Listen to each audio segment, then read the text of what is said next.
रात के आसमान में ऊपर देखो, तुम्हें क्या दिखता है? स्टार्स, अनगिनत स्टार्स। बहुत समय तक हम सोचते रहे, क्या उन दूर के सन्स के चक्कर लगाने वाले प्लैनेट्स हैं? बिल्कुल वैसे ही जैसे अर्थ हमारे सन का चक्कर लगाती है। सदियों तक यह सपनों और कहानियों का सवाल था, लेकिन अब हम जानते हैं इसका जवाब है एक जोरदार हां। ये प्लैनेट्स जो हमारे अपने सोलर परिवार के बाहर हैं, उनका एक नाम है। हम उन्हें एक्सोप्लैनेट्स कहते हैं। वे हमारी कल्पना से भी परे दुनियाएं हैं जो मिल्की वे गैलेक्सी में बिखरी हुई है, और हम अभी तो इनसे मिलना शुरू ही कर रहे हैं, हमारी गैलेक्सी के इन रहस्यमयी प्लैनेट्स से। हमें इन दूर दराज की दुनियाओं की परवाह क्यों करनी चाहिए? जरा सोचो, ज्यादातर इंसानी इतिहास में हमारा सोलर सिस्टम ही सब कुछ था जो हम जानते थे। अर्थ, मार्स, जुपिटर और उनके भाई बहन, वो हमारा कॉस्मिक पड़ोस था। एक्सोप्लैनेट्स की खोज करना ऐसा है जैसे पता चले कि हमारा पड़ोस एक बहुत बड़े फैले हुए शहर में बस एक छोटी सी बिंदु है। एक ऐसा शहर जो दूसरे पड़ोसों, दूसरी सड़कों, दूसरे घरों से भरा पड़ा है। हर एक्सोप्लैनेट कॉस्मोस में एक नया पता है। हर एक सुराग देता है कि प्लैनेट्स कैसे बनते हैं, सोलर सिस्टम्स कैसे इवॉल्व होते हैं, और शायद, बस शायद, क्या कहीं और जीवन मौजूद है। यह हमारी समझ में एक बुनियादी बदलाव है। जितने एक्सोप्लैनेट्स हमने ढूंढे हैं, उनकी संख्या चौंका देने वाली है। ये सिर्फ मुट्ठी भर नहीं है, ये हजारों में है, और ये तो सिर्फ वो हैं जिन्हें हमने अब तक देखा है। एस्ट्रोनॉमर्स अब मानते हैं कि प्लैनेट्स अविश्वसनीय रूप से आम हैं। संभावना है कि हमारी गैलेक्सी में स्टार्स से ज्यादा प्लैनेट्स हैं, खरबों संभावित दुनियाएं। कुछ जुपिटर जैसे गैस जायंट्स हो सकते हैं, दूसरे अर्थ जैसे चट्टानी। वैरायटी बहुत ज्यादा है, एक सच्चा कॉस्मिक चिड़ियाघर जो दूर से खोजे जाने का इंतजार कर रहा है। तो हम इन एक्सोप्लैनेट्स को कैसे ढूंढते हैं? यह आसान नहीं है। सोचो कि तुम एक तेज सर्चलाइट के चारों ओर भिनभिनाते एक छोटे से जुगनू को देखने की कोशिश कर रहे हो। अब सोचो कि वो सर्चलाइट लाइट ईयर्स दूर है। यही चैलेंज है। एक्सोप्लैनेट्स अपने होस्ट स्टार्स की तुलना में अविश्वसनीय रूप से छोटे और धुंधले होते हैं। वे अपनी रोशनी से नहीं चमकते, वे सिर्फ स्टारलाइट का थोड़ा सा हिस्सा रिफ्लेक्ट करते हैं। किसी एक्सोप्लैनेट को सीधे देखना बेहद मुश्किल है, हालांकि नई टेक्नोलॉजीज के साथ नामुमकिन नहीं। तो एस्ट्रोनॉमर्स कॉस्मिक जासूस बन गए हैं। वे उन छोटे छोटे सुरागों को ढूंढते हैं जो ये छिपी हुई दुनियाएं पीछे छोड़ जाती हैं। यह कॉस्मिक लुका छिपी का खेल है, और हम इसमें काफी अच्छे होते जा रहे हैं। एक्सोप्लैनेट्स को खोजने का एक सबसे सक्सेसफुल तरीका ट्रांजिट मेथड कहलाता है। इसे ऐसे समझो, एक प्लैनेट अपने स्टार के ठीक सामने से गुजरता है, जैसा अर्थ से दिखता है। जब ऐसा होता है तो यह स्टार की रोशनी का एक छोटा सा हिस्सा ब्लॉक कर देता है। स्टार कुछ घंटों के लिए थोड़ा सा धुंधला हो जाता है।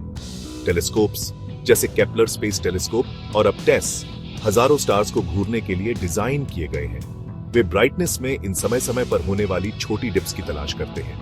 अगर ये डिप्स नियमित रूप से रिपीट होती है तो यह एक पक्का सिग्नल है कि एक प्लैनेट उस स्टार का चक्कर लगा रहा है। यह एक परछाई देखने जैसा है, एक बहुत बहुत छोटी परछाई जो कई लाइट ईयर्स दूर एक दुनिया ने डाली हो। एक और स्मार्ट टेक्निक है रेडियल वेलोसिटी मेथड, जिसे कभी कभी वॉबल मेथड भी कहते हैं। प्लैनेट्स में ग्रेविटी होती है, स्टार्स में ग्रेविटी होती है। वे एक दूसरे को खींचते हैं। जैसे कोई प्लैनेट अपने स्टार का चक्कर लगाता है, उसकी ग्रेविटी स्टार को थोड़ा सा हिलाती है, मतलब वॉबल कराती है। जब हमने एक्सोप्लैनेट्स ढूंढना शुरू किया तो हमें उम्मीद थी कि हमें अपने जैसे सोलर सिस्टम्स मिलेंगे, शायद कुछ जुपिटर्स दूर, कुछ अर्थ्स पास में। लेकिन यूनिवर्स ने, जैसा कि वह अक्सर करता है, हमें सरप्राइज कर दिया। पहले खोजे गए एक्सोप्लैनेट्स अक्सर हॉट जुपिटर्स थे। ये गैस जायंट्स हैं, हमारे जुपिटर के साइज के बराबर या उससे भी बड़े, लेकिन वे अपने होस्ट स्टार्स के अविश्वसनीय रूप से करीब चक्कर लगाते हैं। मर्क्यूरी हमारे सन के जितना करीब चक्कर लगाता है, उससे भी ज्यादा करीब। सोचो एक विशाल प्लैनेट जो अपने स्टार का चक्कर सिर्फ कुछ दिनों में लगा लेता हो। उसकी सरफेस अविश्वसनीय रूप से गर्म होगी, हजारों डिग्रीज। ये वो प्लैनेट्स नहीं थे जिनकी हम उम्मीद कर रहे थे, और उन्होंने हमें दिखाया कि प्लैनेटरी सिस्टम्स कितने डाइवर्स हो सकते हैं। फिर सुपर अर्थ्स और मिनी नेपट्यून्स की खोज हुई। ये अर्थ और नेपट्यून के बीच के साइज और मास वाले प्लैनेट्स हैं। हमारे सोलर सिस्टम में ऐसे कोई प्लैनेट्स नहीं हैं। क्या वे चट्टानी हैं, एक विशाल अर्थ की तरह, या वे गैसियस हैं, एक छोटे नेपट्यून की तरह या कुछ बिल्कुल नया? हम अभी भी यह पता लगा रहे हैं। कुछ सुपर अर्थ्स में घनी एटमॉस्फेयर्स हो सकती है, जबकि दूसरे वाटर वर्ल्ड्स हो सकते हैं जो पूरी तरह से गहरे ओशन से ढके हों।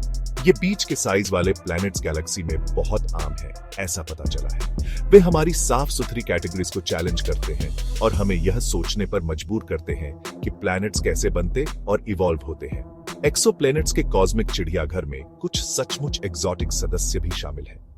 उन प्लैनेट्स के बारे में सोचो जो किसी भी स्टार का चक्कर नहीं लगाते। ये रोग प्लैनेट्स या ऑर्फन प्लैनेट्स हैं। वे इंटरस्टेलर स्पेस के ठंडे अंधेरे में भटकते रहते हैं, बिना किसी सहारे के। वे वहां कैसे पहुंचे? क्या उन्हें उनके होम सिस्टम से बाहर निकाल दिया गया था, या वे अकेले में बने थे? हम अभी भी सीख रहे हैं। और उन प्लैनेट्स का क्या जो एक नहीं बल्कि 2 या 3 स्टार्स का चक्कर लगाते हैं? स्टार वॉर्स के टैटूइन जैसी दुनियाएं जिनके आसमान में कई सन्स होते हैं, ये असली हैं, वे मौजूद हैं। ऐसी दुनिया पर सनसेट्स की कल्पना करो।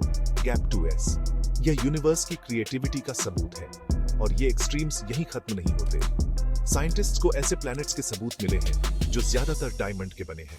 दूसरे लावा वर्ल्ड्स हो सकते हैं जिनकी सरफेसेस पिघली हुई चट्टानों से ढकी हो। सेक्शन 4, एक और अर्थ की तलाश। क्या हम वहां अकेले हैं? इन सभी डाइवर्स एक्सोप्लैनेट्स में एक टाइप ऐसा है जो हमारी कल्पना को किसी भी चीज से ज्यादा पकड़ता है। अर्थ जैसा प्लैनेट, एक ऐसी दुनिया जो संभावित रूप से जीवन को पनाह दे सकती है। कई एक्सोप्लैनेट शिकारियों के लिए यही अल्टीमेट गोल है, एक और पेल ब्लू डॉट ढूंढना। खोज अक्सर हैबिटेबल जोन या गोल्डीलॉक्स जोन नामक चीज से शुरू होती है। यह एक स्टार के आसपास का वो क्षेत्र है जहां परिस्थितियां बिल्कुल सही होती हैं।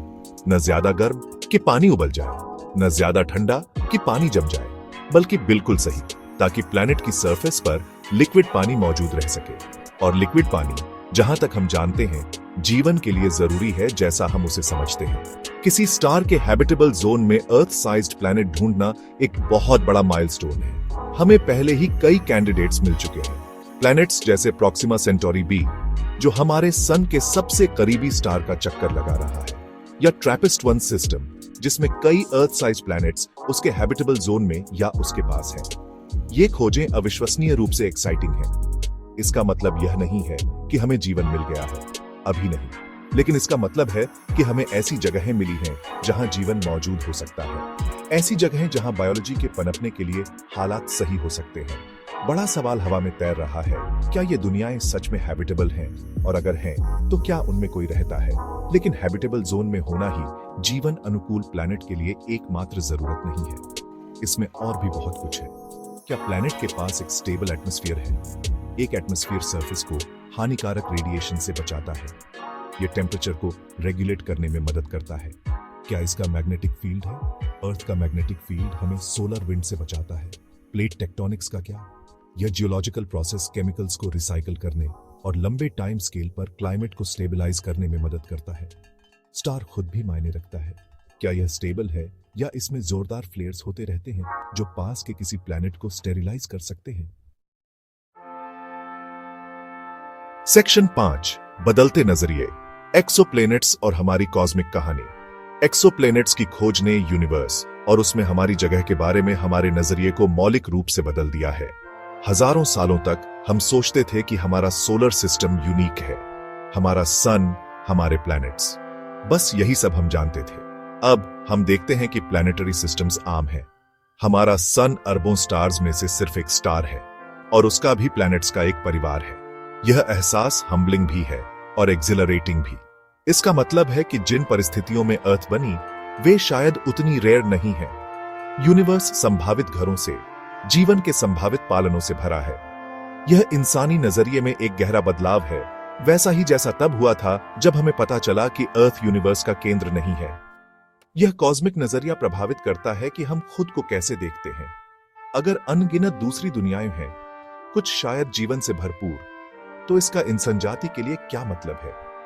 क्या हम स्पेशल हैं, या हम बस जीवन के उभरने की एक यूनिवर्सल प्रवृत्ति की एक अभिव्यक्ति हैं जहां हालात इजाजत देते हैं? ये बड़े सवाल हैं। ये फिलॉसफी, थियोलॉजी और हमारी पहचान की गहरी भावना को छूते हैं। एक्सोप्लैनेट साइंस सभी जवाब नहीं देती, लेकिन यह कॉन्टेक्स्ट देती है। यह हमें वह विशाल मंच दिखाती है जिस पर अस्तित्व का नाटक खेला जाता है, और यह हमें इस भव्य कॉस्मिक नाटक में अपनी भूमिका पर विचार करने के लिए आमंत्रित करती है। एक्सोप्लैनेट खोज की यात्रा अभी खत्म नहीं हुई है, यह तो असल में अभी शुरू ही हुई है। नए टेलीस्कोप्स जमीन पर और स्पेस में दोनों जगह ऑनलाइन आ रहे हैं। वे ज्यादा पावरफुल, ज्यादा सेंसिटिव होंगे। वे छोटे प्लैनेट्स ढूंढेंगे, वे एटमॉस्फेयर्स को ज्यादा डिटेल में जांचेंगे। हमें उम्मीद है कि आने वाले सालों में हम हजारों और एक्सोप्लैनेट्स ढूंढ लेंगे।